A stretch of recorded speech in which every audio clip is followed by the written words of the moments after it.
Hello everyone, thank you very much for joining us. My name is Anna Brees and I am in Fleetwood near Blackpool with Michael Tarrager.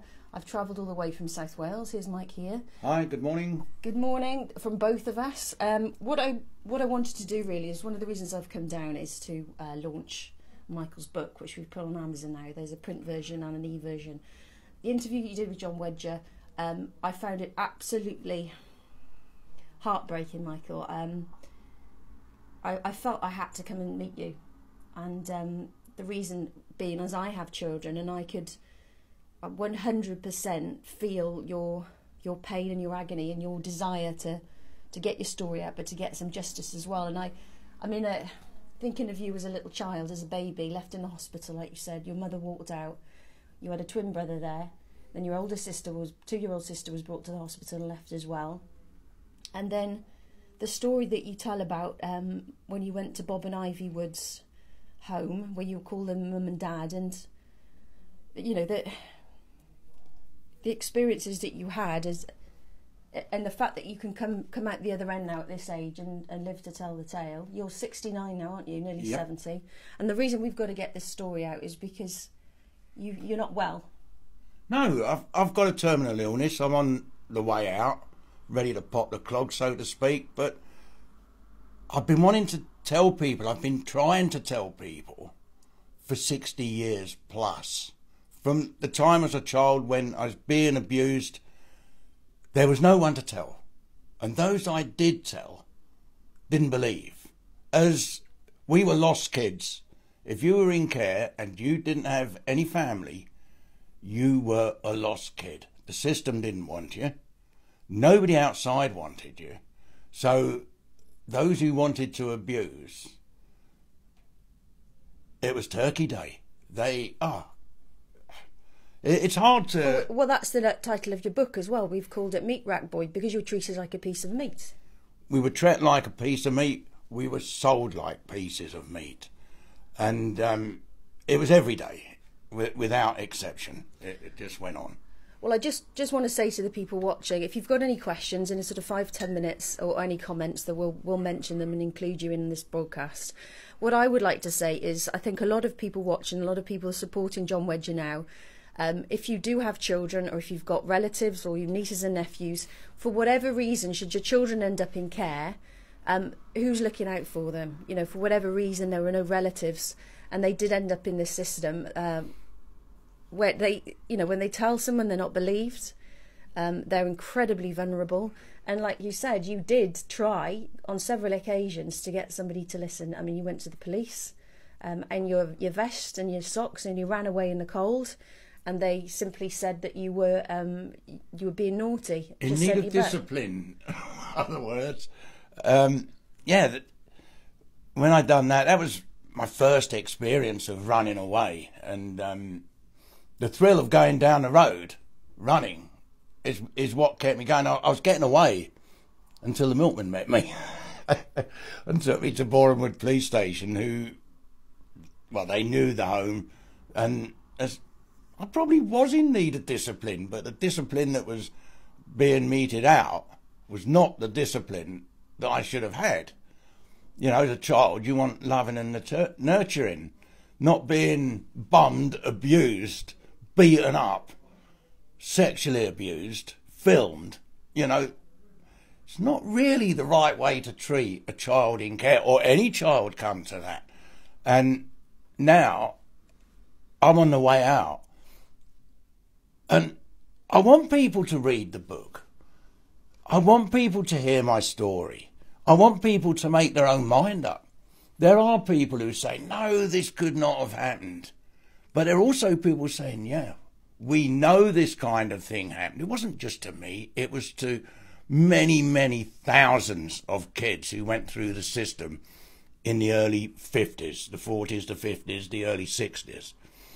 And this will never, ever be stopped or held in its tracks until people do come out. And by coming out and telling my story, it is my hope that people will go, well, it's not too late to tell what happened, and speak out. And if many, many of the kids who were abused speak out publicly, things will change. It'll be a slow process, but it will change. And it's important we listen to children as well. And I don't know if there's a chance of any child that watches this, but your messages to the victims, but also the perpetrators as well. You know, the more people have the courage to come forward and talk about what's going on, children have a voice. And thank goodness that you've come forward and told everyone your story. Just to recap, we're launching Michael Tarrier's book. It's on Amazon. It's called Meat Rack Boy.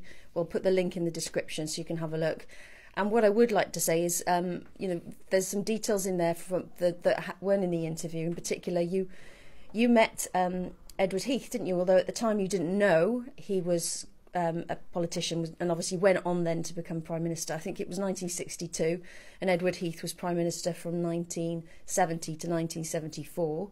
And what was interesting is you spoke to John Wedger for about 40-50 minutes, and just in passing, really, afterwards, you said that you just spent half a day with Edward Heath. It's not something that was actually particularly significant to you because, you know, from what I can gather from your story, you were abused and you were sold by many different people. You know, some people that you had to call granddad, your mum and dad, and it went on for years. And actually that incident with Edward Heath was quite a small one. Oh, it was quite brief. We went sailing, well, to the anchorage where a little yacht was, and swam naked, and Teddy Heath dried me and touched me. He didn't bugger me or any of that. You know, he touched me, and it was just another smelly old man who was getting his rocks off by touching a youngster. Meant nothing to me. I got half a crown out of it and told to keep my mouth shut, you know, and that all we'd done was go sailing with the doctor and no one else. And I kept my mouth shut. There was never any point in telling anybody, because... But is this a cover-up? I mean, I used to work for the BBC. I'm not happy at all with what happened with Jimmy Savile and how that was kept under wraps until he died. And, you know, is it fair to say the same thing's been happening now with the former Prime Minister Edward Heath, which is obviously a much more high profile? Oh, there's many more, many high profile people of the day. You know, this was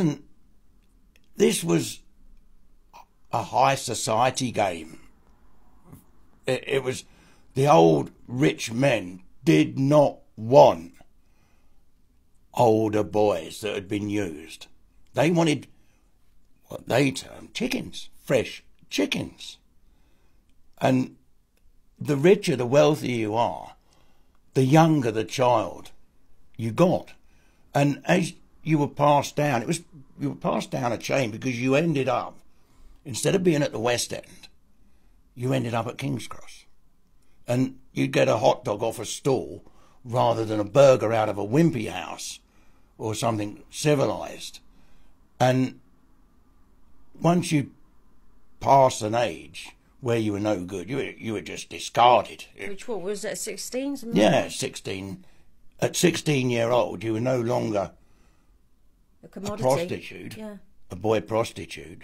You were grooming kids for the others. It's the way it works.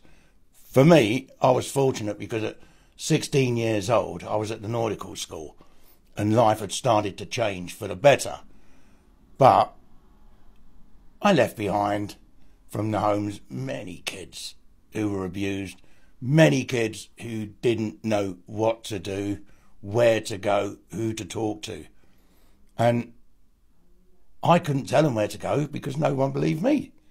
Nobody believes me. Well, I say nobody. I have had people coming up to me and telling me that I've done this because I'm narcissistic, because I want to make money out of it. Well, let me tell you, when you live with a shame for 60 plus years, I think you do tend to become a bit narcissistic. Yeah. If I'd wanted to make money out of this, I would have gone to the Daily Star or one of the mucky tabloids, who would no doubt would have had a field day, whilst calling me a liar at the same time. I don't want to make any money.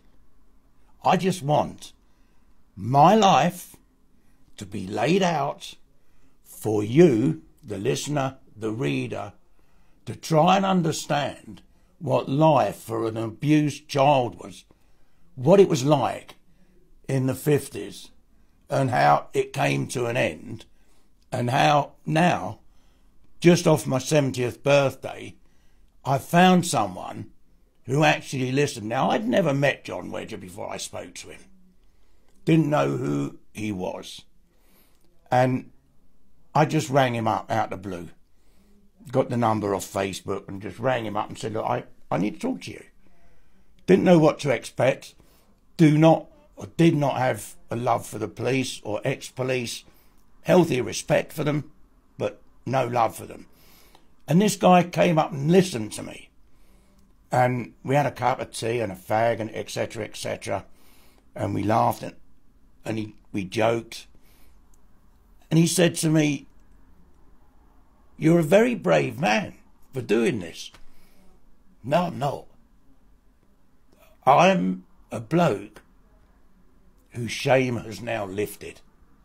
Because if you get abused all through your life and no one listens to you, there's a very, very high chance that you will come out of it as an abuser.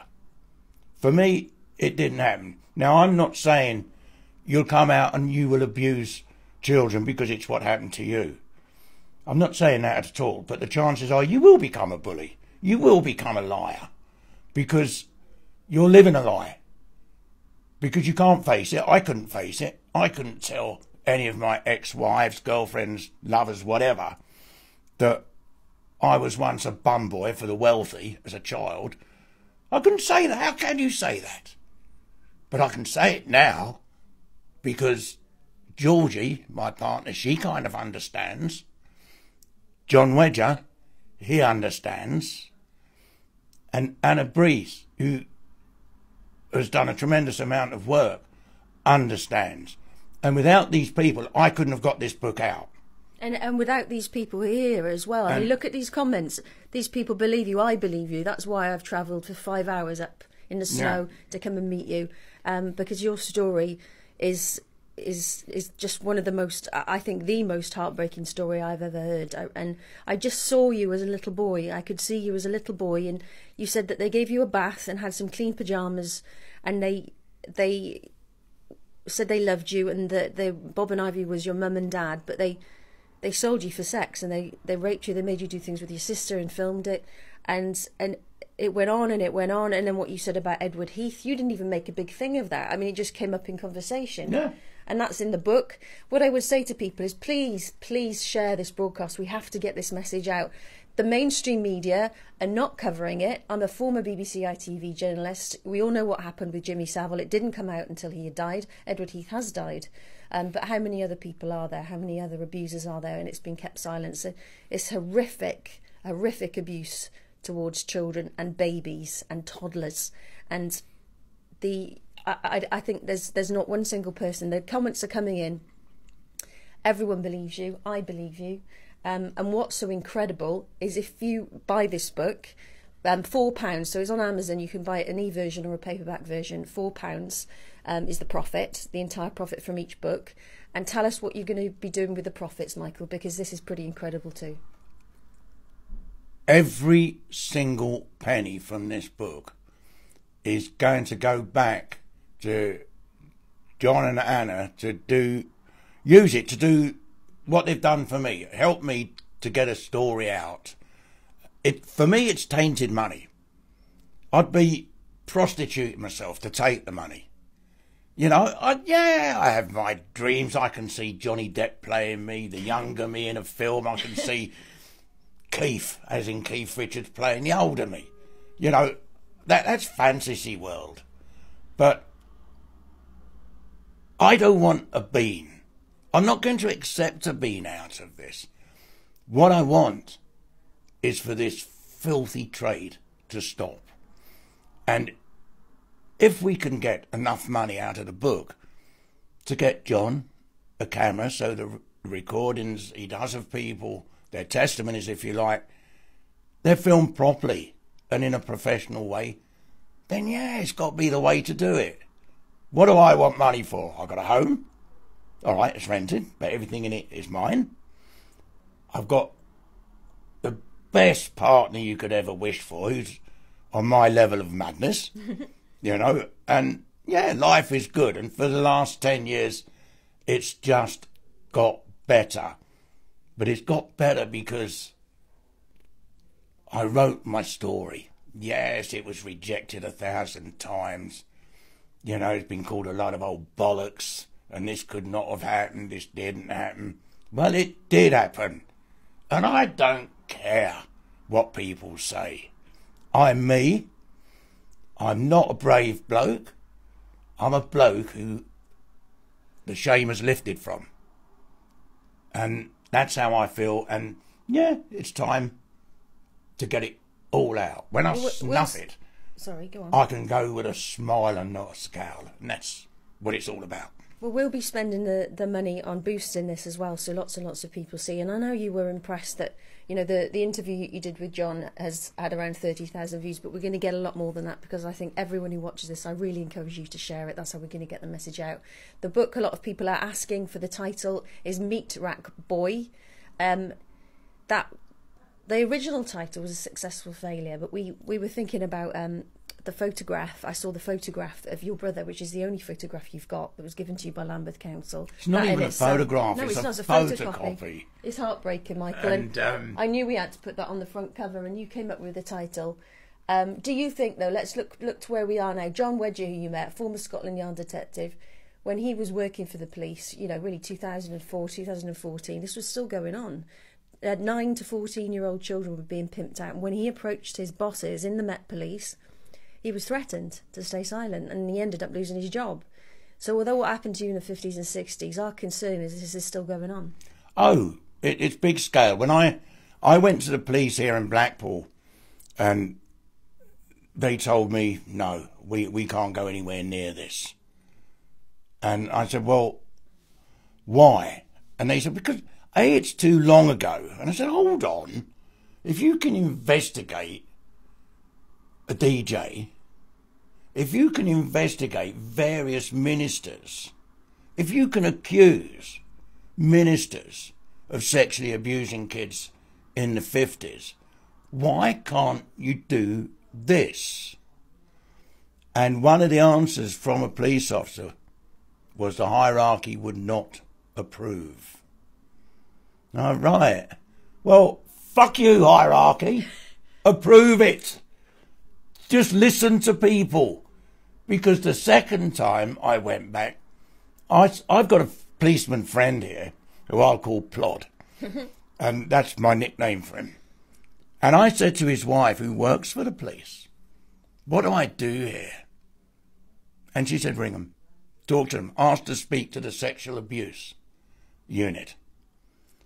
The guy listened to me, and I said to him at the end, I said, before you give me all the bullshit that you're going to take this forward, you're going to do this, you're going to do that, I said, just tell me, do you believe me?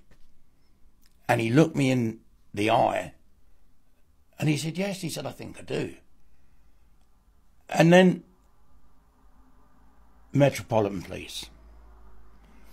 What can I say about the child abuse unit? It's at Lambeth. They're so snowed under, 12 people, 2 cars for everything. Now, it doesn't work.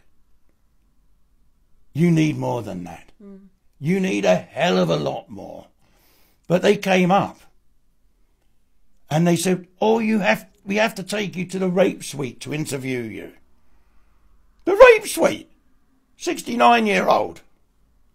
Why on earth? But I went. Well, if ever there was a place where you would not want to tell your story, it's the rape suite at Lytham St Anne's. It didn't work. They came back a few weeks later to my house. I have the DVDs here. And recorded an interview. Again, I asked them. They were here for 3 or 4 hours. I said, are you believing me? And he said, oh, yeah. And they promised that they would do everything in their power to look into this. I got an email from a DC Carl Savage who said to me, and the email says it, because the perpetrators are dead, there is no case, end. So in actual fact, they were going to me, in my mind, fuck right off, we don't believe you, end. And when I asked for a copy of the tape, the DVD, they had to ask their superiors, even though it was my interview, and they sent it to me encrypted. That's the Metropolitan Police. They're not interested in helping. They're not interested in putting any money whatsoever into helping children, unless it's a very high profile case. Like Madeleine McCann, yeah. Like the McCanns, where 12 million plus, you know, or allowing Katie Price to run wild, do as she pleases. That's all very good. But a child who's being abused doesn't interest them. There's no kudos for them in it unless there's a very high profile conviction. Well, there's no parents pushing it because children in care have no parents to push it. They're just completely like a commodity. They're just forgotten. In my day, the care system is kind of different. Today they take them to America on holiday, all over the world on holiday. In my day, for me, a holiday meant Eastbourne. Yippee! Let's get shagged in Eastbourne, because that's what was happening. Excuse my language, but I get furious, absolutely furious, that I can have a council social worker saying, "Oh, Michael, did you have a lovely time in Eastbourne?" No, I fucking didn't. What do they think?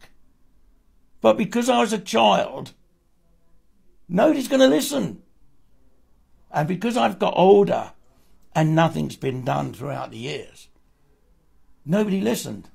But I'm hoping, more than hoping, if me and God spoke, which we don't, I would pray that people listen to me and listen to the deeper part, read in between the lines of what I have to say. Read the book. You don't have to own it, just download it and read it. Make your own mind up. You know, when you thought you were going on a trip, there's just so many heartbreaking moments in that book that I've read. You thought you were going on a trip and you were really excited, and your brother and sister were left, and it was on a train. Is that right? Can you tell us a little bit about that and the excitement that you had, and then you ended up being sold and anally raped? I was told that I was going to go on a diesel train. Never seen a diesel. They're all steam trains. And it was quite a journey, an exciting journey into London, across London on the omnibus, and then another train to Eastbourne or to Tilbury. And the excitement of getting on this silent, clean thing was huge. At the back, I knew that it was going to cost. But of course, as a child, you're too young to understand what it, you know, and you just go, I won't say with the flow, but with the hands of you go with the hands of the perpetrator, because wherever they put their hands, you know what's going to happen. And I got diseases. I was kept off school because I was bleeding. And nobody asked why. I disappeared for 3 days from Boreham Wood. And they're told, and we've got it documented, I'd been taken away because I'd been naughty. How wrong? I'd been taken away to be naughty. That was the whole object. But I'm not bitter anymore. I'm not angry anymore. And I'm not ashamed anymore. I'm quite happy actually living my life now. You're incredible, man. You really are. To have gone through all of that. What I would say is that Michael has done everything he can to get this story published. He did approach a national newspaper. He's also spent £4,000 of his own money, which was compensation money on getting the book published, and then donated all the profits to a local charity called Sam's Place. So finally, we need to get this story out. And I think what comes down to at the end of the day, don't you think, Michael, that people have got to be aware that they may not be your children, but they need love because they've got no one else. And there's something that's missing in society, and that compassion, I think, towards children, that they need us. Not every child in care went through what you did, and some are really loved, but it just can't go on. This just can't go on. And what's really needed is to get this message out and to say that we're going to stand up now, and we're going to make sure every single child and every victim of abuse has a voice and has a chance to tell their story. And you have been able to share your story. You say you're well known in this area, Fleetwood near Blackpool, and you're a DJ. Not many people knew, did they? And you were scared, of course, understandably scared about telling people this kind of stuff. It's very personal. You tell people that you were abused as a child, and I always thought the look people, once they knew, is he gay? This is what I thought was going through my head. And I'm not gay, never been gay in my life. Don't like the word gay, actually. I don't think there's anything gay about homosexuality. Nothing at all. Or about abusing people. But I just felt this was a system that stunk and still stinks. This was a system that took my twin brother and my sister away, never to be seen again by me. And this is a system that failed the child horrendously. And I'm not just saying the child, meaning me, it failed me. I failed the system too. But it did fail me. But this system is failing thousands of children right now. And today, as we speak, I am absolutely sure that there are children being sexually abused right now. And if people don't read about it and people don't understand, because you can't spot an abuser. You can't walk down the street and say, oh, he's abusing kids, or you can't look, they look ordinary. They look the same as you and me. So when the child comes, he might not say to you, I couldn't say they're sticking things up my bottom, or they're making me suck their willies, or whatever. I couldn't say that because I didn't know what it was. What I did say, I'm hurting. And no one listened, apart from the first person who ever listened, and they knew why I was there, was Sister Helen and Sister Jean Margaret. They listened. They knew. But there was nothing they could do about it, because my behaviour was so bad that it was just taking over from the sexual abuse part. So when you've got a child who is behaving obnoxiously, and it's going on for a long, long time, have a little think. Is something happening to him or her at school? Is an uncle or an aunt, so-called, touching them up? Are they being made to just have a little think? And you don't have to go to him and say, hey, Johnny, is Mr. Jones at school bombing you? Just go look. Talk to me. And just gently bring it out. And that's the only way. Because if you just blurt it out, I can just blurt it out because no one believed anyway. But read the book. Yeah, make your own mind up. And by reading the book, you are doing something constructive to help stop this evil trade.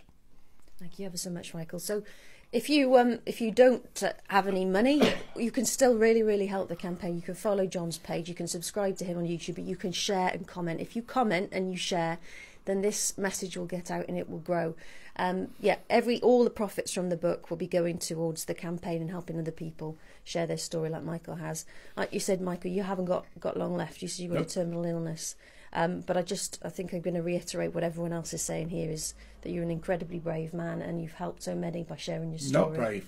Not brave. Don't want to be classed. He is brave. No. A brave person is someone who lays his life down for someone else. I've not done that. I've laid my life bare. And I'm quite happy to talk to people about it now. I don't care. I can have a laugh about it. You know, although it isn't laughable. Because if I look back, yeah, some horrendous things happened. A lot of horrendous things. But believe me, a lot of wallets got dipped as well. You know, so in a way, I was as bad as they were, really, although my hand was forced, where theirs was lubricated, so to speak. But it's also... You're incredible, so amazing, Sonia said, Shelley said. Of course he's brave. We all believe you. We all believe you, and we're going to support you and make sure we get this message out, and for once your voice is heard. We're going to put the details now of the book if you want to buy that. So the actual cost of the book, I think, is around £6-7, but £4 of it, the profit goes to helping other people like Michael. Then we're going to do a little broadcast on Twitter very briefly now, Michael, if you've got the energy. Yeah. Yeah? All right then. Goodbye, everyone. Goodbye. Read the book. Read the book. And photos of me will be expensive next year.